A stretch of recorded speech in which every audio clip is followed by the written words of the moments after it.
On behalf of the Speaker, allow me to read this message. It is with great pride that I accept the Citizens' Agenda for MDG Achievement, representing the collective efforts and aspirations of civil society and people's organizations of our country. Let me congratulate the Philippine Legislators Committee on Population and Development Foundation, Inc., and the Millennium Development Goals Achievement Fund in the Philippines.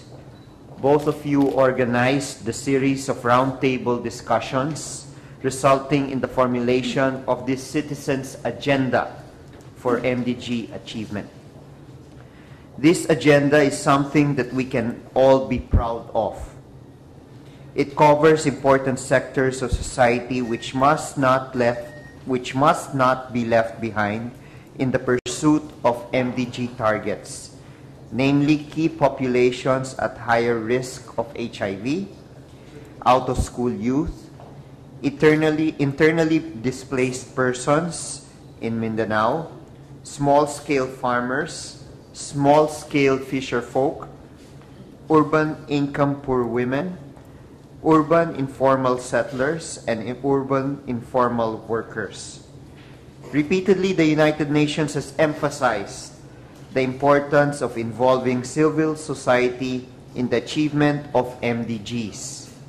As we count down to the last 3 years till the completion of our targets, we know that the role of civil society will become even more vital. Already we recognize that the strategies and actions toward MDG achievement have to come also from civil society in order that a sense of ownership of these goals are cultivated. Apart from their inputs, members of civil society are the ones who directly participate in the projects and programs that support MDG attainments.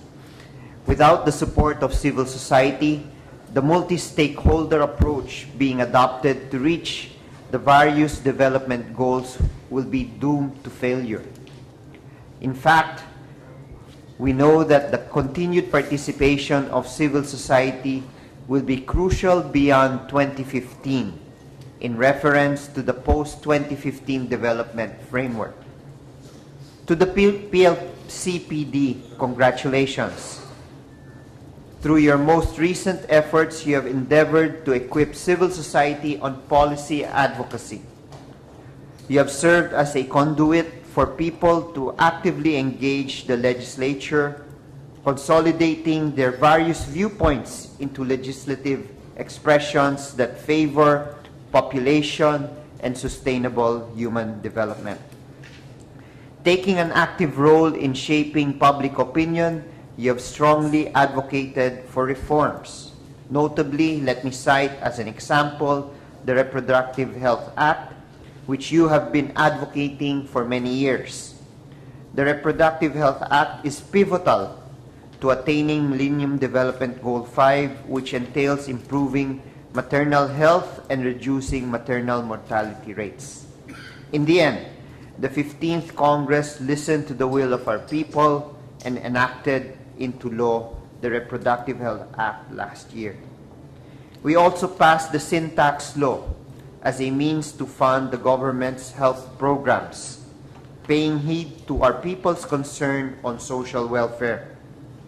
We stood at the forefront of the impeachment of the former Chief Justice as we sought to address corruption which reduces precious resources which could have been otherwise used for developmental purposes.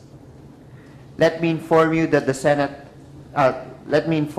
House Special Committee has been working on more than 20 MDG-related bills apart from resolutions. These measures are aligned with and categorized according to each Millennium Development Goal. Indeed, Congress has been working feverishly to help ensure that the reform momentum necessary to achieve the MDGs is sustained. We are all aware that the Asia-Pacific region has been leading the way in MDG achievement. Thanks to the robust economic growth, the region as a whole has already surpassed the goal to reduce by half the proportion of people living in extreme poverty. Between 1990 and 2009, our region reduced the proportion of people living on less than $1.25 per day from 50% to 20%, or from 1.57 billion people to 871 million people. But for some of the other goals, it may be admitted that our regional progress has been less impressive. We have been slow in the following areas, namely, in reducing the extent of hunger, in ensuring that girls and boys reach the last grade of primary education, in reducing child mortality, in improving maternal health, and in providing basic sanitation. This is why the MDG Acceleration Framework, which has gained the support of the entire United Nations Development Group and which is being applied in more than 40 countries, is very important. In essence, the Acceleration Framework will help countries analyze why they are lagging behind in specific MDGs. Our own experience in the Philippines with reaching the MDGs has generally been one of relative success, with the exception of some targets which appear to be far from reach. For example, while we have a medium probability in achieving the target to eradicate extreme poverty and hunger, and have achieved early the goal to eliminate gender disparity in all levels of education, we are having difficulty in meeting targets in such areas as reducing child mortality and improving maternal health. What can be done to address the prevailing gaps? On the part of Congress, remember that we have approved a 2 trillion national budget that we believe will be responsive to the needs of our people and to the challenge of our time. Consistent with the President's social contract with the Filipino people, the bulk of the 2013 budget is allocated to key sectors, particularly social services. 34.8% of the total 2013 budget, and economic services 25.5%. The remaining 39.7% is shared among general public services, debt service, net lending, and defense. Through the national budget, we support the Pantawid Pamilyang Pilipino program, the conditional cash transfer program that will help reduce poverty and improve education and health outcomes in the country. Apart from the national budget, we have made significant progress in passing other key legislation.